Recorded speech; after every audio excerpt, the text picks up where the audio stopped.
Guys, we've got a special guest on set today. I want you to welcome a big round of applause for our friend, Chauncey Hayden. I'll take anything. Booze, applause. Take it all. As long as you make noise, I'm happy. It's the attention, Chauncey. That's all it it. is. So you're the publisher of Metropolis Nights, great magazine, entertainment. I know you've got an interview with Donald Trump, the incoming president, that we want to talk about. But before we get to that, I want to start with Ashley Johnson. You've got a story about allegations of cyber racism at the University of Pennsylvania. Well, Bill, I've always prided myself as an alum of the Ivy League University of Pennsylvania, but the vicious hatred shown to black freshmen has me sick to my stomach. Here's the GroupMe, a cell phone text messaging app that was targeted at 161 black freshmen, and somehow they were mysteriously added to a group called the N-word Lynching. This happened Friday, and apparently the senders are from the University of Oklahoma using the alias Daddy Trump. The University of Oklahoma says one student has been suspended and 2 other people who are non-students have been linked to the hate messages. I spoke with Jordan Andrews, who was one of the freshmen that received this awful message. I knew that that kind of racism and that kind of discriminatory rhetoric existed.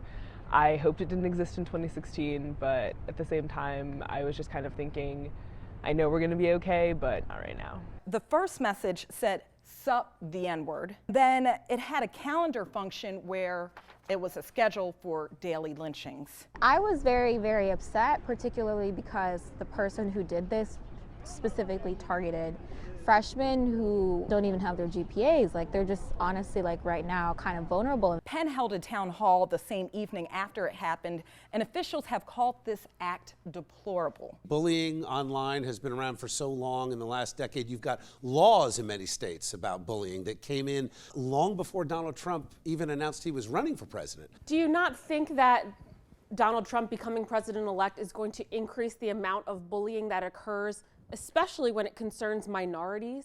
Yeah. Why? Why would We've it? seen it already. Why would it? Let's talk about his hate speech or anything that comes out of his mouth when it concerns minorities. You know what's interesting to me? So the nation elects the first black president, and the racial divisions in this country actually increased over the past few years. It's actually very fitting now that Melania Trump has called for her platform to be about cyberbullying. She talked about it just last night on 60 Minutes. I also think that it's unfair to say racism just all of a sudden started now that Donald Trump became president-elect. I think no one said that. Well, I mean, no your one said last that. sentence Let's put it said in that context, Diana. We have seen some of the worst hate crimes since he's become elected. against both sides. Sunday, I was at the Philadelphia Eagles game, and a guy was going around collecting money for his kids' basketball team. And I was like, I'm so sorry, I actually don't have cash on me. And he said, yeah, I bet you voted for Trump too, you white. Chauncey, what do you think? By the way, let me first say I didn't vote for Trump. But to say that racism in this country is because of Donald Trump being elected is ludicrous. saying Well, that. that's ludicrous That's to say. not what people are saying. But you're exactly It's saying hitting an all-time high because of it. It didn't start No, with him. it's not- It's no, been no, here no. for a long Ashley, based on what time. statistic? What, Bill, this is beyond I'd like some statistics. source citing on all-time high. And the word lynching is one of the worst things years. in this country's history. Actually, there was a time in this country that there were lynchings. I know, Bill. I'm telling you that. It hits home for me. There's a big difference between a time in the country when people were actually attacked, killed, maimed, etc., versus Don't tell me something some I didn't know. cyber guy, some guy online. Let in Chauncey Oklahoma. finish his point. Chauncey? When President Obama was elected, that was a great thing for this country, our first black president.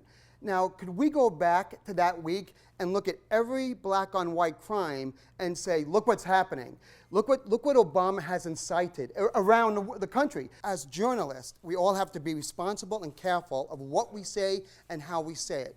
And I think we can incite hatred in this country by the way we report these stories. And I will tell you, Donald Trump, who I know personally, he's called me at home. We've had conversations. I can tell you who Donald Trump is. He's a narcissist. He's a He's a terrible date, and he cares about Donald Trump. Those are all true, but the one thing he's not is a racist. Give me the headline from your magazine. What am I going to take away when I read through this interview? He's no different than any other guy in his 70s who's been around Trump. He's afraid of getting old. He's afraid of dying. He comes off very aggressive when he's on stage. What is he like personally? I mean, is he arrogant? Is he nice? What's he like? He's not as outspoken like you see him on TV, but definitely arrogant. I'll give you a quick story. He and I We're looking out this window, this big glass window, looks out over to New Jersey. And he says, you see those buildings along the West Side Highway? I'm like, yes. He goes, I hate them. They wouldn't let me buy those buildings years ago. He goes, you know what I did, Chauncey? I fought and I got the property in front of those buildings. And in 2 years, I'm going to build taller buildings in front of them, and it's going to destroy their view and their property value. And 2 years later, he did it. Boy, you don't meet people like that often, Yeah, that's at least who will talk about it. And I think it's one of the reasons why he's president.